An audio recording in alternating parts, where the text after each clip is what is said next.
NALC, Renfro went in there and didn't actually have an arbitration case. They went in there already with an agreement with management because it took, what, a week? It's a huge slap in the face to letter carriers.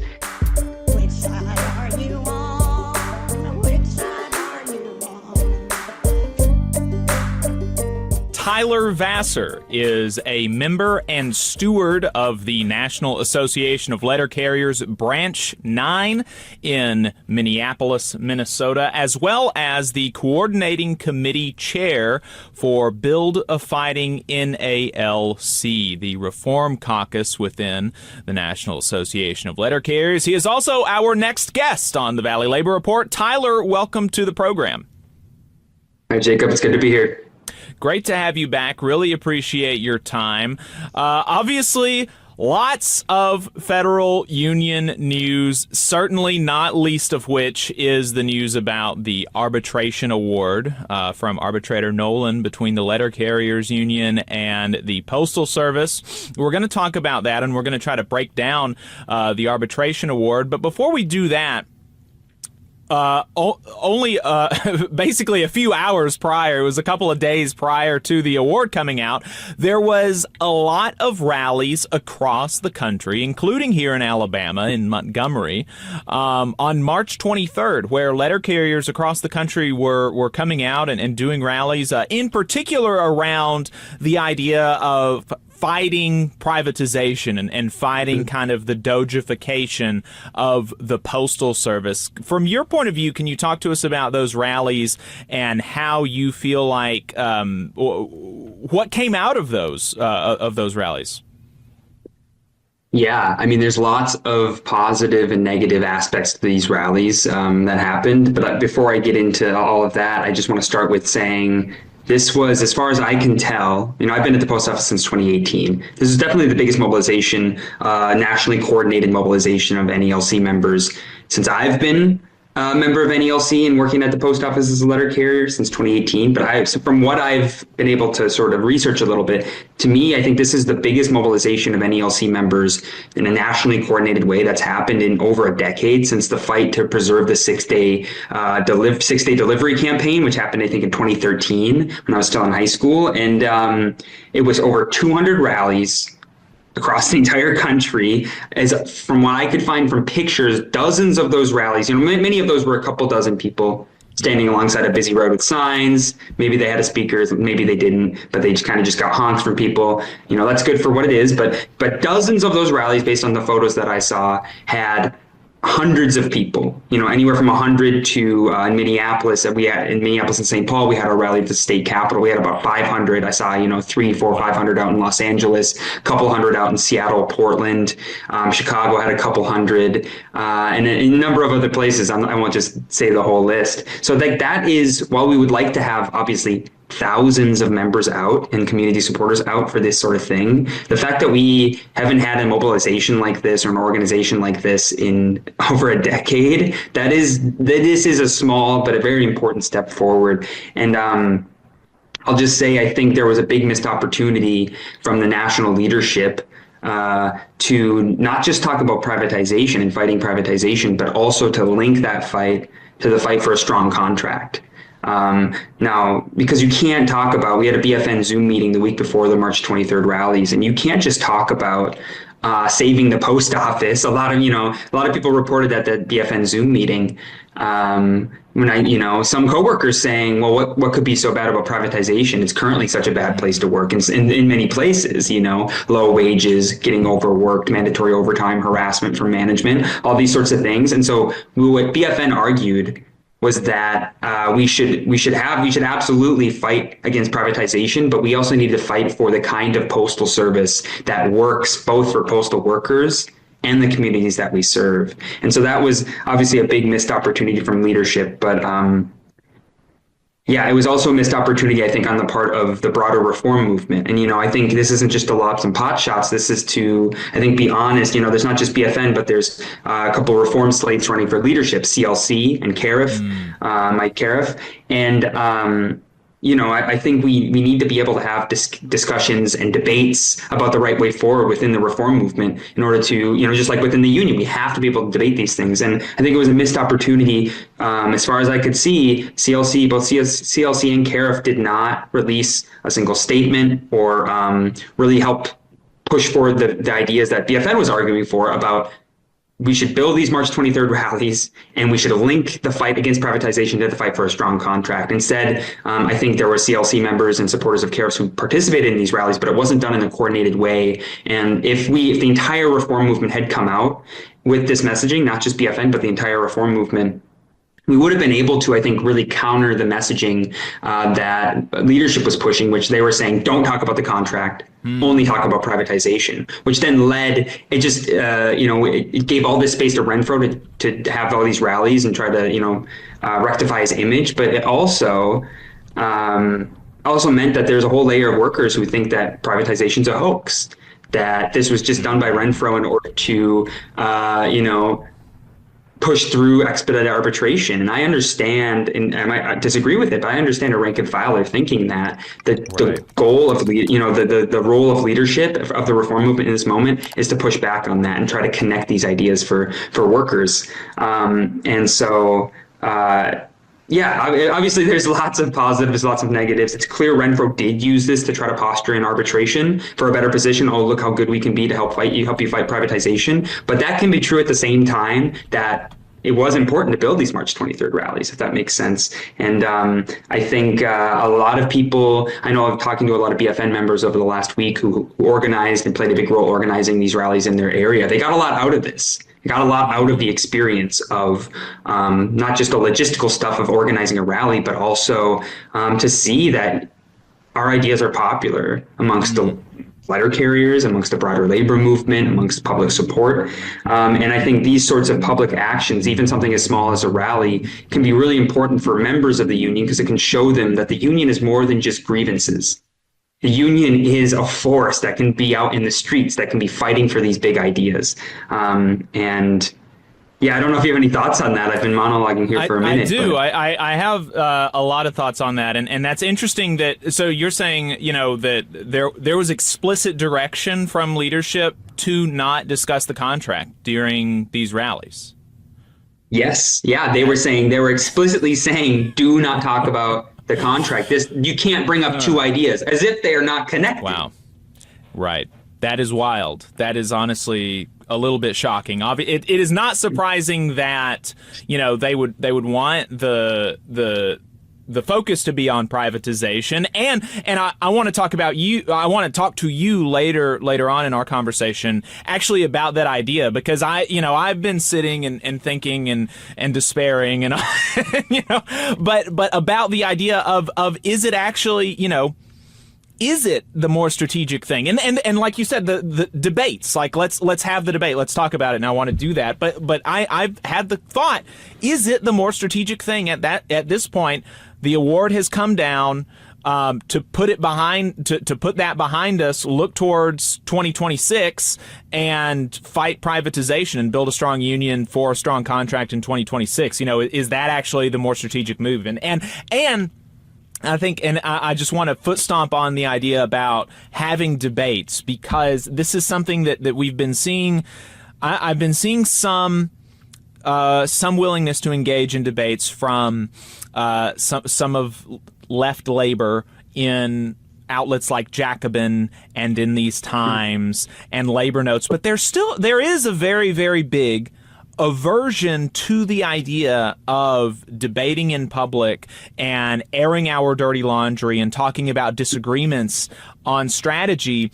And that has really been a historic problem, I think, with the labor movement, is that historically, even as the labor movement seeks to be the democratic voice of working people in this country and in the world, we are very, very thin-skinned when it comes to public criticism of of the strategies of the institutions. Right now, I, as a unionist and as a union leader to a certain extent, and as a union, media type person, I am thin-skinned when it comes to criticisms of unions as institutions. Right, and I can get very kind of belligerent about stuff like that, but I do think that that many leaders take criticisms of strategy as criticisms of the institution. If you disagree about the union strategy, you are undermining the union, and I do think that it's really important that we get away from that culture because I think it's bad. I think it is bad. So I don't know if you have anything else to say about just the value of debating these kinds of strategies in public. Yeah, for sure. I think that comes from the labor movement took a serious, has been in serious decline for decades. We're just now really, we're not starting from zero, but we're starting from very, very close to zero in terms of rebuilding the traditions of struggle, the traditions of debate. Not zero, but literally the lowest union density in the history of the country since we've been taking the numbers. So it's not literally zero, but it's as close as we've ever been, right? Exactly. And so as we rebuild a fighting labor movement, as we rebuild that union density, as we organize Amazon and Walmart and FedEx and all these massive companies, part of that will have to be rebuilding those traditions that led to the strength in the building of the labor movement in the past, which was lots of debates. And that's not debates just because we're a talk shop. Of course, we can't just be a talk shop, but we have to be able to disagree with each other. Think about it. Unions, take the letter carriers union. We have members in every single community in this country.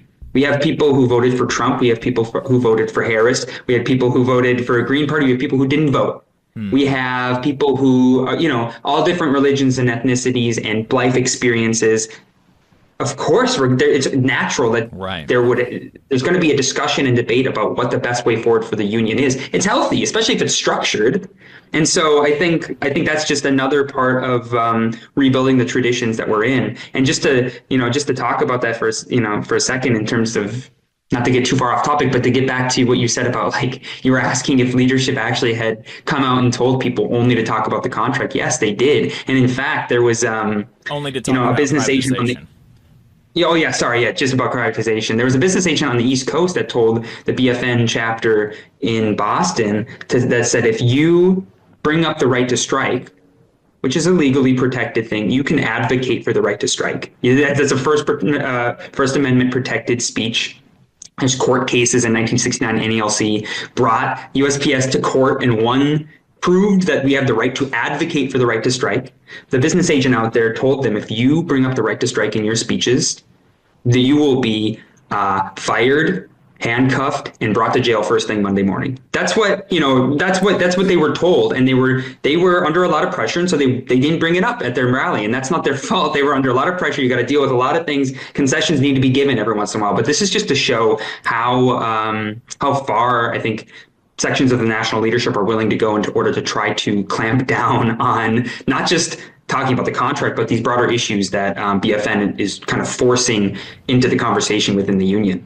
And so make the case now. Why is the contract connected to privatization? Why should, at the March 23rd rallies, why should NALC leaders across the country have been talking about the problems with the contract? And you could even do it in a way that is not critical, at least explicitly, of the leadership. You could say, and be true, and it still be true, that whose fault is it ultimately that the contract is not good? Well, it's management, right? Because of even to the extent that we're critical of Renfro or the NALC, if management had come to the table and said, yeah, you know what, y'all haven't gotten real raises, let's do the same thing that UPS did. Not even necessarily bring you up to the UPS scale, but give you the same percentage raises that UPS got. We'll do that. Renfro wouldn't have said no, obviously, right? And so it is management's fault. Why couldn't you attack management over the contract at these rallies? Or why should you have? Why should you have been able to do that? Why is that important? Yeah. I mean, so ultimately, conversation that was dominated our BFN Zoom meeting the week before the March 23rd rallies, that we had kind of to prepare our people, go into these rallies, this is what we want to get out of them. This is our, bring our material, identify BFN, people there who are interested and want to help you build chapters in your area, all that stuff. Like I said before, lots of reports we were getting from people is that, BFN supporters or members at my station, some people are saying, well, why would I fight to defend the Postal Service if the Postal Service's management doesn't, is forcing through this contract or pushing for these ideas that, contribute to the wages being so low and the working conditions being so bad in so many places. And so you have to, in order to cut across that, you have to link the two ideas. We need to fight, like I said, we need to fight against the privatization of the Postal Service, but we also need to fight for the kind of Postal Service that we need that will actually work for the postal workers, the communities that we serve, for the long-term stability of the workforce, and for the service as a whole. I mean, you just can't talk about one without the other. I mean, it was absurd to me. I would try to go, I speak at the stand-up talks at my station in the morning. It would have been absurd to me to encourage people come out and mobilize to this rally, but then ignore the number one question on the minds of so many postal workers next to potential privatization, which is the contract. We haven't had a contract since May of 2023. Negotiations started February of 2023. And so it's just, I mean, just from that alone, it would be ridiculous to go into these stations and say, no, we can't talk about the contract, even though we still don't have one. But ultimately, I think, in the Minnesota rally, for example, at the Minnesota State Capitol, which was not just Branch 9, but it was Branch 28 St. Paul, Branch 2942 in Hopkins in the western suburbs, and Branch 440 in Rochester, all organized this rally. We brought up, first thing in my speech, linking the two ideas, and guess what? People loved it. And I think it's not a surprise that our rally, I think from what I saw, was one of the biggest, if not the biggest rally across the country, because we were linking these two ideas, and it just puts the union on stronger footing. Ultimately, I think that NALC President Brian Renfro didn't want us to talk about the contract, because ultimately I think he was using these rallies as a sort of for leverage within arbitration to say, look, we're acting in good faith, we're helping you fight against privatization, and and that's why they didn't want to have members bring up the contract within the rally as well. Also, I just think maybe as we're rebuilding these traditions, a lot of our leadership don't know the basics of organizing a union, organizing a campaign, organizing a fight back. And so some people were using this argument in bad faith, but some probably believed it, that hey, you can't talk about two things at once. No one will know what we're saying, even though it's very easy to link the two ideas. So some of those things are some combination of them. It's probably what it comes from. And so let's talk about the contract. Folks know, and also just to say it explicitly, I what we do, the way that our show is run programmatically is that we are live once a week, right? So we are live on Saturday mornings, and then we clip the stuff throughout the week. And so I think there are some people that only see our clips, and they were super confused that we weren't putting out videos about the arbitration immediately when it happened. And it's well, look, I mean, I have a job. This is not my full-time job. I have a job. Adam has a job. Everybody else has a job that does this program. So we were not able to do that, but now we're doing it. So the arbitration award came out last week from Nolan. What was in it? Yeah, so I'm hoping that I'm sure you'll get some call-ins from people who have gone really line by line and painstakingly gone through it. Thank God there's people out there that can do that, because that's not my necessarily my strength, but I did read the general outline. It's essentially identical to the tentative agreement that we overwhelmingly rejected as NALC members by an over 2-to-1 margin a couple months ago. It's essentially the same thing.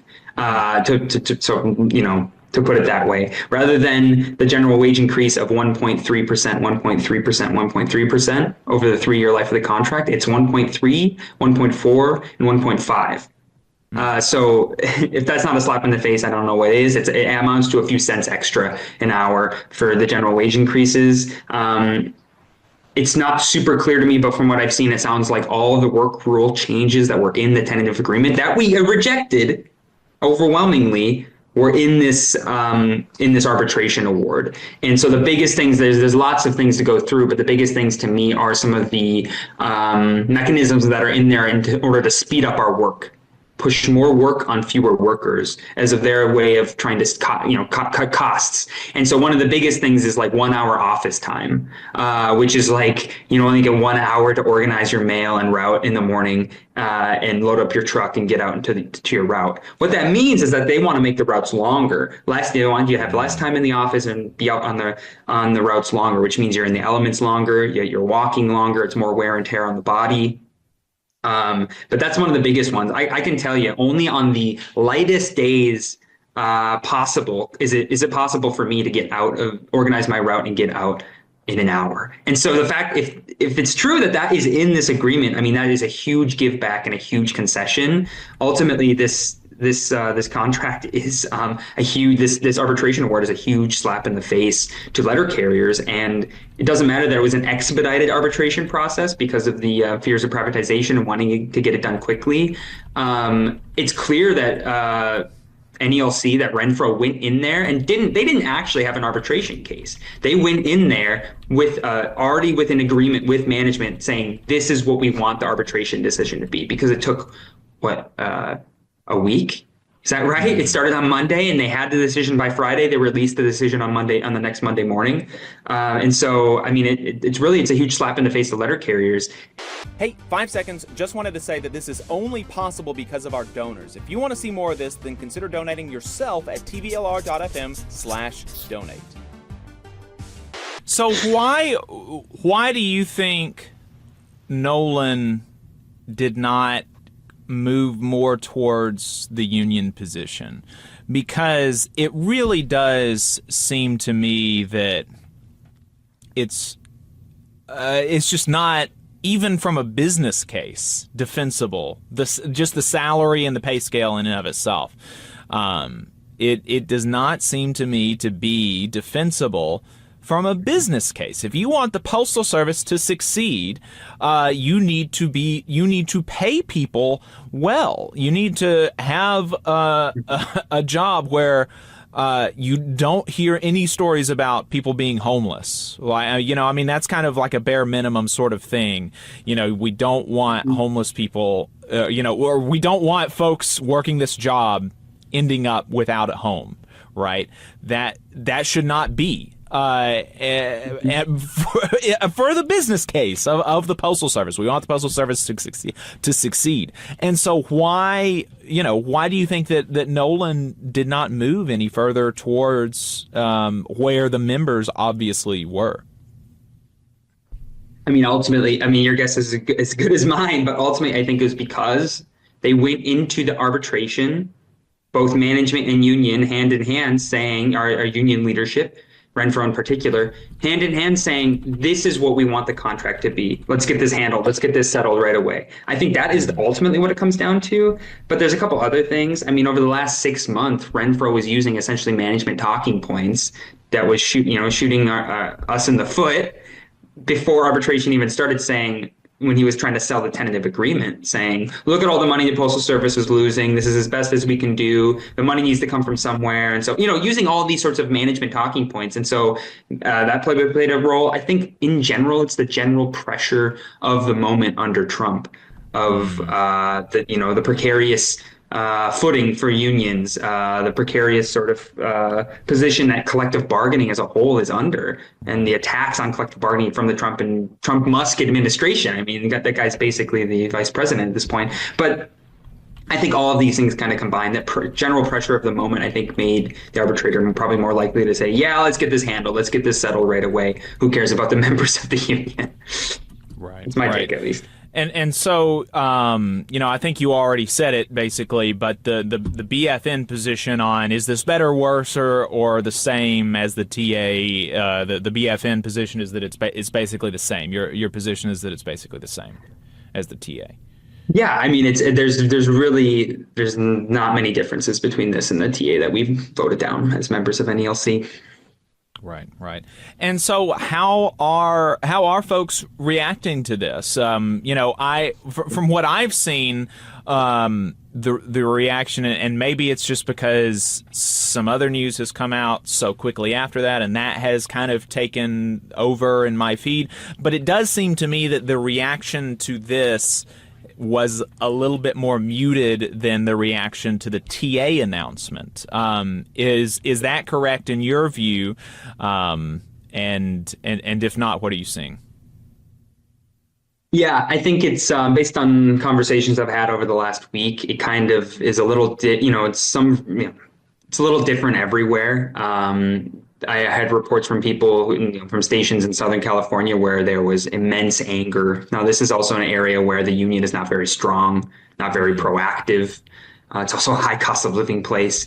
In Branch 9, at my station in particular, obviously there's anger everywhere, but there was also, to be honest with you, a mix of relief isn't exactly the right word, but like this has been going on for years. There's a little bit of like, okay, maybe we got what we could out of this one, and let's prepare for 2026. I mean, negotiations, the contract expires at the end of 2026. So which means, negotiations for that contract are going to start in the next 6 months, 8 months, yeah. I'm not sure.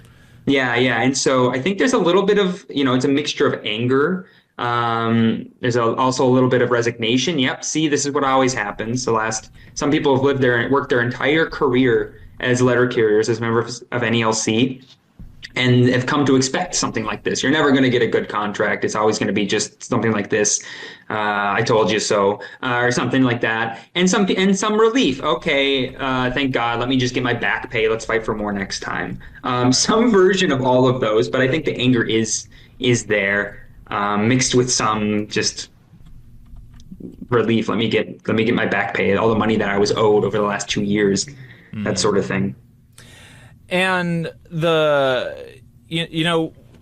I've seen some kind of reactions online that were kind of surprising to me, like from the people who wanted to, who thought that the members should have voted yes, which were, like a super minority among the people in the union, but sort of a "I told you so" attitude from the people who voted yes. How much of that are you seeing, and what would your reaction be to folks who voted yes and have this sort of "I told you so" attitude, as if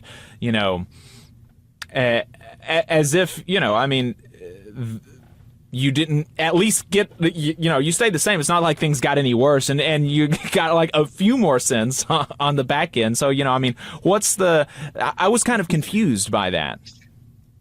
Yeah, again, the internet is both a wonderful thing and also a horrifying, terrible thing. And everything that goes on, we have to remind ourselves, this is a super minority of the general membership who is participating in these discussions online. And even then, the way the algorithm works and the way that we've been kind of conditioned with social media is that I think the people who are likely to say the most inflammatory things are the ones that are most likely to comment, and you're most likely to see their comments. So all of these things, we have to constantly remind ourselves of this. Like, of course, we should utilize social media, but we should take everything with a bit of a grain of salt. That's just the sort of caveat. But main thing is, for a lot of these workers, again, you could have worked at the post office for 30 years. You could have started the post office and retired and not seen the union really ever put up a major fight. Never win a massive raise in contracts, just kind of always getting something similar to what we got both in the TA and then ultimately the arbitration award. And so this is their lived experience. They think that, yeah, I told you so. That's my experience, that this is what I've seen happen in the past, and this is what I told you was going to happen. So, okay, I think they're wrong, but that's what they've experienced. That being said, there's a real question of, was the no vote worth it? We just, if everything was just delayed by a few months and we got basically the same thing, I would say yes, it was worth it. NALC members got organized collectively, even if the starting point is so low that even if it was just group photos and parking lot rallies and meetings and passing no vote resolutions and all these sorts of things, that was still a major step forward, that we got organized through collective action to overwhelmingly reject a sellout deal and say, no, we're worth more. We deserve more. We're going to fight for more. We're going to force you to fight for more. And that's invaluable experience that will pay off in the future battles in NALC and the NALC members participate in. That sort of basic collective organizing. For that alone, it was worth it. But also, it was an overwhelming, resounding rejection of Renfro and his approach, and the approach that NALC leadership has been taking for decades about not really fighting and just putting forward these sorts of piecemeal contract after piecemeal contract. And so this showed, I mean, I think personally it showed in 2026, Renfro's toast. He's not going to win that election. And this was just the opening shots in that battle. But really, I think it was worth it because of the rejection of that poor business union approach that NALC has taken for far too long, and that collective organizing experience that hundreds and hundreds and hundreds of NALC members, if not thousands, either organized themselves or participated in. And so now, what are the next steps for Build a Fighting NALC and the NALC reform movement generally, with respect to the contract or arbitration, or, you know, is it time to kind of cut your losses, plant the flag, move forward? You know, how are y'all thinking about this? Yeah, so I mean, that's with binding arbitration, that the contract is settled. The contract was imposed on us by arbitration, by that what clearly was a deal between Renfro and NALC leadership and management, and then the arbitrator putting a stamp on it. So the contract is settled. BFN has come out. Our coordinating committee met last night. We put a statement up. It would be wonderful if you could share it in the description, and we'll be sending it out and encouraging people to read it.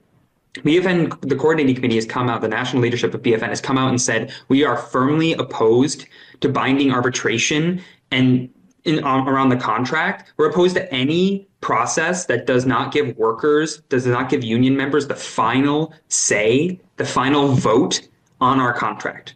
We're opposed to anything where we don't get the vote, get the final vote on the contract. And so binding arbitration was ultimately a concession that we gave after the 1970 Postal Wildcat strike, that we were given collective bargaining and binding arbitration, and they said that's why you don't need the right to strike. So BFN is saying this is why we need the right to strike.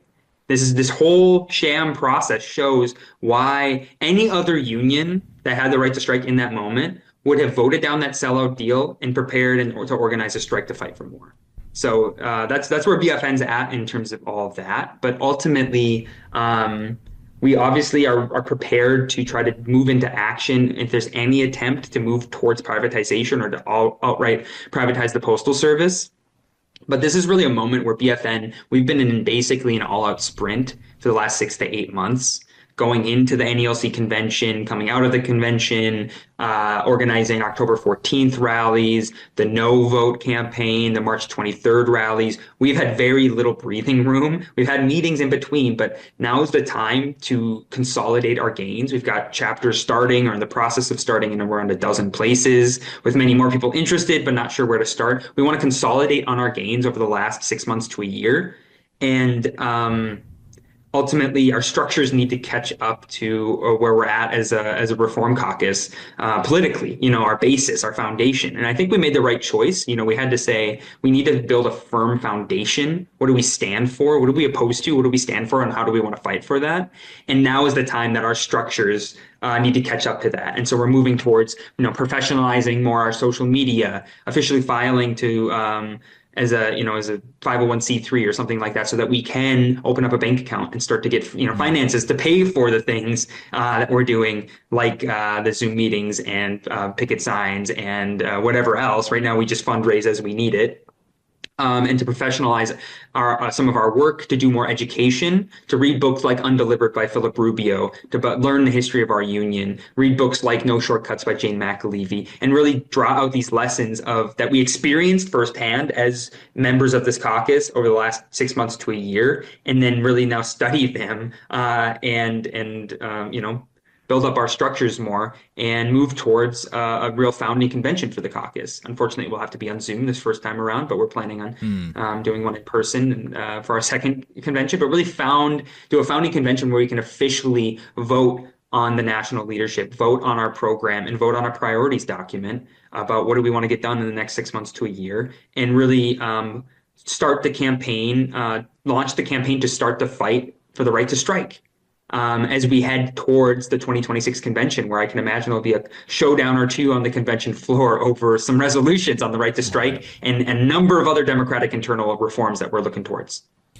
And so what do you say to folks who, in good faith are concerned about that this might cause division within the union at a time where, where we are probably going to see a real all-out assault on the institution of the Postal Service, just like we are seeing an all-out assault on the rights of other federal employees to unionize. I was talking to somebody that I do believe is very good faith in his concerns about the idea that standing internal caucuses, et cetera, these types of things are a scary, a concerning prospect for the health of the union. What is your response to that? I would say now is the exact time for such an internal campaign and discussion and debate within the union. This is the exact moment where rather than the small numbers, the active minority of union members who participate in the union, this is the time when we can really grab the attention of a much larger layer of union members because they're seeing the attacks that are happening to other federal workers and federal agencies and the labor movement as a whole. And if we sit down and do nothing, well, then they'll say, okay, what's the point of this whole thing? What's the point of getting involved? But if we can show them, yeah, these are the attacks that are happening. This is how we respond to it. We need to fight for the right to strike. We need to firmly oppose any attempt at privatization. And again, now is the exact moment for that sort of action. Internal caucuses, internal organization. We're not trying to supplant the union. We are members of NALC who want to transform our union, who want to reform our national union. And that takes ideas, that takes a program, and that takes getting organized around those ideas and that program. That's what a caucus is. That's what an internal caucus within a union is. Our own union has a history of this. Coming out of the 1970s strike, Vincent Sombrado, the sort of patron saint of NALC, who was a strike leader in New York City, organized the rank and file movement. I've also seen it called the rank and file caucus of the 70s. And they fought over a series of years for internal union reforms, democratic reforms. They fought for one member, one vote, because before it was delegate system. And they fought to get Vince Sombrado elected in 1978. And they took the leadership of the union, and eventually the caucus fell apart. But that is how NALC turned into the fighting union that it was known as for so long. It was because workers got together, members of NALC got together and said, we need to get organized to fight for these ideas and transform our union. So now is the exact time for that. I think obviously we saw late last night, I made the mistake of looking at my phone right before bed and saw the news of the Trump administration canceling collective bargaining rights for, what was it, like nearly 3/4 1 million workers. How many? 1 million federal employees, 2/3 of the federal government. I saw a number that was like 5% of all union workers in the country or something like that. Eric Blanc was putting that in for. I mean, it's horrifying. That shows this is not a drill. Right. This is not a hoax. This is happening. We need to get organized to do so. And it will take movements like BFN, like CLC, like CARIF. Hopefully we can all come together and fight on common issues. It'll take that kind of organizing within the union to really transform it. And I think the thing about the AFGE is I think that Trump sees blood in the water. I think there needs to be they filed lawsuits, and that's great, but that alone, that can be a part of a strategy for fighting back. That can't be the only strategy. And I think honestly, AFGE needs to move towards organizing what will actually push back Trump from these attacks, which is strike action. And that's not something to be taken lightly, but that's what this moment calls for. And I think this is, if we're seeing what's happening with AFGE, the American Federation of Government Employees, the Postal Service won't be saved forever by the fact that we are sort of part of the federal government, but our own thing. That will maybe slow it down. We're not just lumped in with the rest of federal workers all the time in these attacks. That might slow us down, but it is coming, and we need to prepare to fight back. And BFN, in my opinion, is exactly what we need in this moment. Yeah, I think that's a great response to that, and you moved right into my, the last thing that I wanted to talk about, which was this. I mean, I couldn't really sleep last night, honestly. AFGE is my union. I have been a member of AFGE for the better part of a decade. I've been a steward of AFGE for a very long time. And I'm very concerned about my sisters and brothers at the place that I used to work, within the 20 or 30 other agencies that my local represents, and the million people across the country who overnight Trump purported to have taken away their rights to unionization. It's very, very concerning. And the postal unions have put out some statements about it. Brian Renfro said we stand in solidarity with AFGE and the national president, Everett Kelly. We'll fight like hell against this disgusting attack. It's union busting, plain and simple. APWU, Dimmenstein, in his, as he is wont to do, he was a little bit more bombastic about it. I mean, pretty strong words coming from him. This executive order is part of an ongoing assault on all workers and our First Amendment freedom and our First Amendment rights to freedom of speech and association. Make no mistake, postal workers will not be spared from this administration and their billionaire benefactors' war on workers. These dictatorial actions, with no respect for the law, come right out of Adolf Hitler and the Nazi Party's playbook. Shortly after coming to power in 1933, the Nazis launched an assault on the independent trade union movement, dissolving unions, seizing union funds, and beating, imprisoning, and murdering union leaders. So, I mean, very, coming right out with those comparisons. And yeah, it's very concerning, and there needs to be discussions about how we can escalate. I know that we're going to be talking to somebody from the Federal Unionist Network later in the program today. They have a mass call tomorrow where they're going to be talking about a campaign that they're going to have to try to do mass training of organizers across the federal government. And so hopefully we'll be seeing, some of that, expanding capacity among the federal union movement to respond, in escalating ways, and Lord willing, that will bear fruit. Do you have anything else to say? You have any other reactions to the executive order, or before we let you go? I mean, ultimately, there's a lot to be said, but I'll try to keep it brief here. NALC is a massive union. It covers the entire country. Like I said, we have members in every community in this country. We have a lot of NALC members that voted for Trump, at least, statistically speaking, 50% or close to it. When we need to call a spade a spade. It's the Trump administration that is attacking workers' rights right now, federal workers, and will come after postal workers right now. I don't care if you voted for him. I will not write anyone off forever for someone that they voted for. But we need to, we need you to stand alongside your brothers and sisters in this union, in the federal labor movement, and fight back against these attacks. It'll ultimately take really coordinated and, strong action from the entire union, the entire federal labor movement to fight back against these things. And some people have said, oh, well, it's not the Postal Service, so I don't care. That shows that we need to rebuild the bonds of solidarity that built the labor movement in the first place. And it's through the process of fighting and through the process of struggle that we will rebuild those things.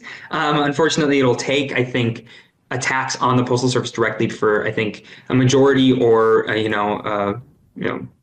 of postal workers to actually understand how our fights are connected. But hey, I'm not going to write you off. If it takes you until then to figure that out, that's great. You've come along with us. Let's fight back. Let's get organized.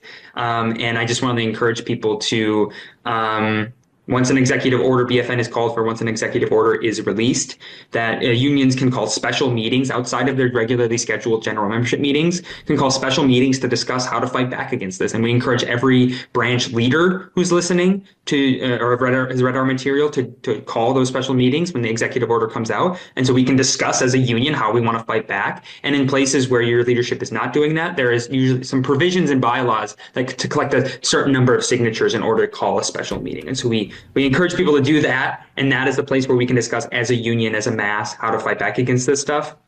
And the last thing I'll say is that BFN is hosting. We're not going to be doing this stuff forever, but as we kind of come out of this the arbitration award, to discuss the arbitration award, the March 23rd rallies, and everything else, and come out of that period and move into our next phase of building BFN, we will be we'll be hosting a Zoom meeting on Sunday, April 6th. At noon Central Time, that's 10 a.m. Pacific, 1 p.m. Eastern, to discuss all these things and sort of launch BFN into the new phase of consolidating on our gains and launching our movement to fight for the right to strike. Tyler Vasseur, member and steward of the National Association of Letter Carriers Branch 9 in Minneapolis, Minnesota, coordinating committee chair for Bill Defining NALC, a reform caucus within the NALC. Tyler, thank you for coming back on the show, and looking forward to talking to you again. Thanks, Jacob. Thanks for having me. All right. You just saw a clip from the Valley Labor Report. We are live every Saturday morning from 9:30 a.m. till 12:30 p.m. And we pride ourselves on keeping all of our content free to everybody so that we can talk to as many working folks as possible. If you support the work that we're doing, you think that it's important, you think that it's good, then consider making a monthly contribution to the project. And you can do that on our website, tvlr.fm.